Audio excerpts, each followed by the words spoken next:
দেখুন রুটির ভিতরটা দেখুন কতটা সুন্দর স্পঞ্জি হয়েছে আর কতটা সুন্দর হচ্ছে দেখুন।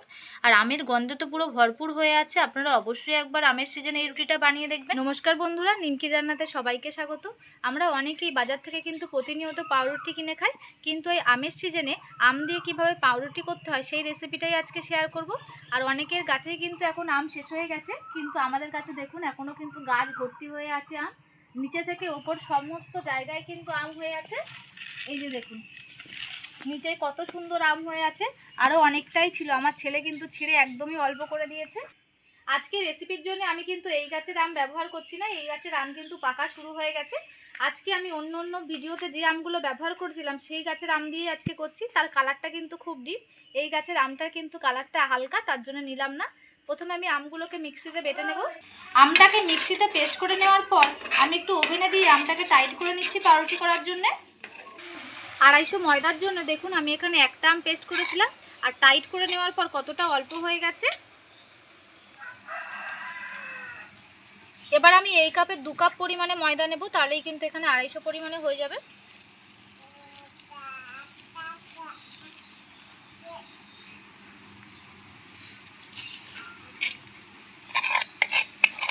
এবার যে আমের পিউরিটা করেছিলাম সেটাই পুরোটা দিয়ে দেব। দিয়ে দিচ্ছি একটা 10 টাকা প্যাকেটের গুঁড়ো দুধ, দিলে কিন্তু খুব ভালো টেস্ট হবে। আপনারা চাইলে এখানে লিকুইড দুধ দিয়েও মেখে নিতে পারেন। স্বাদটা একটু ভালো আসার জন্য দিয়ে দিচ্ছি চিনি। 1 চামচ মতো পরিমাণে আমি চিনি দিয়ে দিলাম। দিয়ে দিচ্ছি স্বাদ মতো নুন। এবার মেন উপকরণ ইস্ট, যেটা না দিলে কিন্তু পাউরুটি হবে না, সেই ইস্ট দিয়ে দিচ্ছি এখানে 1 চামচ পরিমাণে।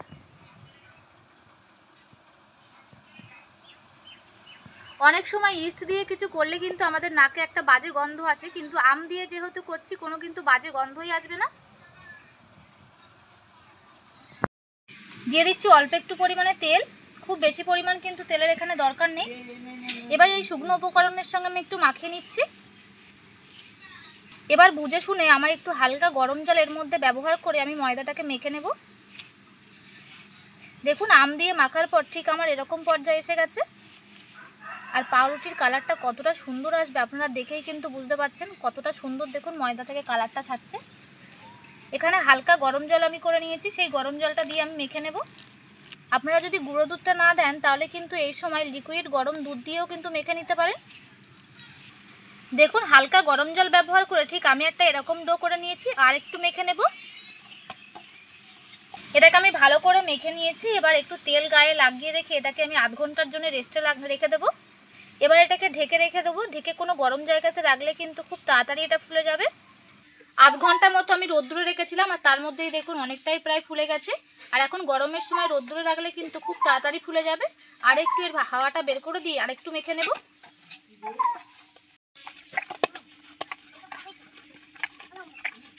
লেচিটাকে ভালো করে মেখে নিয়ে এরকমভাবে আমি পেছন থেকে কিন্তু এরকমভাবে টেনে টেনে পেছনে দেখুন এরকমভাবে আমি সমান করে নিচ্ছি, আর উপরটাকে মসৃণ করে নিচ্ছি। আজকে আমি কিন্তু লেচিটা দিয়ে একটাই এরকম গোল যে বোন রুটিগুলো হয় সেরকমই বানাচ্ছি। আপনারা চাইলে কিন্তু লেচি কেটে কেটেও করতে পারেন।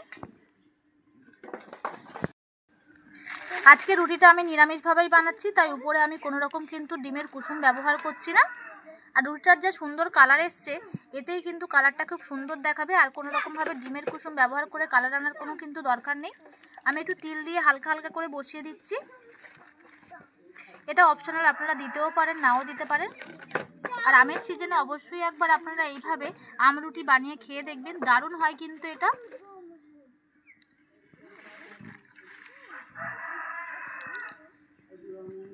তিল দিয়ে আমার এটাকে রেডি করা হয়ে গেছে, আর দেখুন কতটা সুন্দর দেখতে লাগছে। এবার কিছুক্ষণ এটাকে ঢাকা দিয়ে রেখে আমি কড়াইটাকে গরম করে নেব। কড়াইটা বসিয়ে দিয়েছি, কড়াইটা ভালো করে গরমও করে নিয়েছি, একটা স্ট্যান্ড দিয়েছি, তার উপর এবার আমি থালাটাকে দিয়ে দেবো।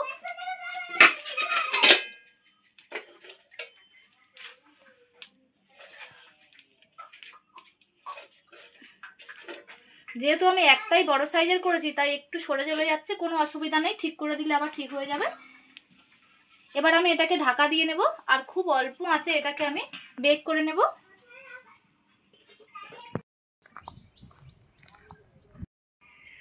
10 মিনিট মতো বেক করে নেওয়ার পরে দেখুন কতটা সুন্দর হয়েছে, আর গাগুলো দেখুন একটু ফাটল ফাটল শুরু হয়ে গেছে। আর কিছুক্ষণের মধ্যেই এটাকে আমি নামিয়ে নেব। 20 মিনিট মতো লেগেছে এটাকে আমার ভালো করে বেক করে নিতে। আর আমি কিন্তু একটা কাঠি দিয়ে দেখে নিয়েছি যে আমার রুটির ভিতরটা পুরোপুরি ঠিক আছে কিনা। আর কাঠি কিন্তু একদম পরিষ্কার আসার পরেই কিন্তু আমি এটাকে নামিয়ে নেব। আর দেখুন কতটা সুন্দর হয়েছে দেখুন আমের রুটি। আপনারা যদি কাউকে বানিয়ে খাওয়ান, কেউ কিন্তু ভাবতেই পারবে না যে আম দিয়েও রুটি বানানো যায়। আপনারা অবশ্যই একবার এই আমের সিজনে বানিয়ে নিতে পারেন এই আমের পাউরুটিটা।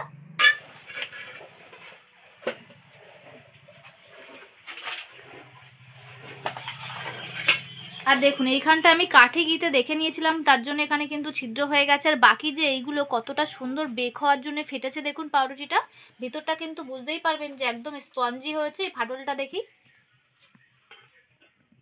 রুটিটা আমার পুরোপুরি ঠান্ডা হয়ে গেছে, এবার আমি আপনাদেরকে কেটে দেখিয়ে দিচ্ছি। আর পেছন সাইডটা দেখুন কতটা সুন্দর ভালোভাবে এটাকে বেক করা হয়েছে। আর আমের যে কালারটা কতটা সুন্দর এসছে, আর গন্ধটাও কিন্তু আমের খুব সুন্দর বেরোচ্ছে।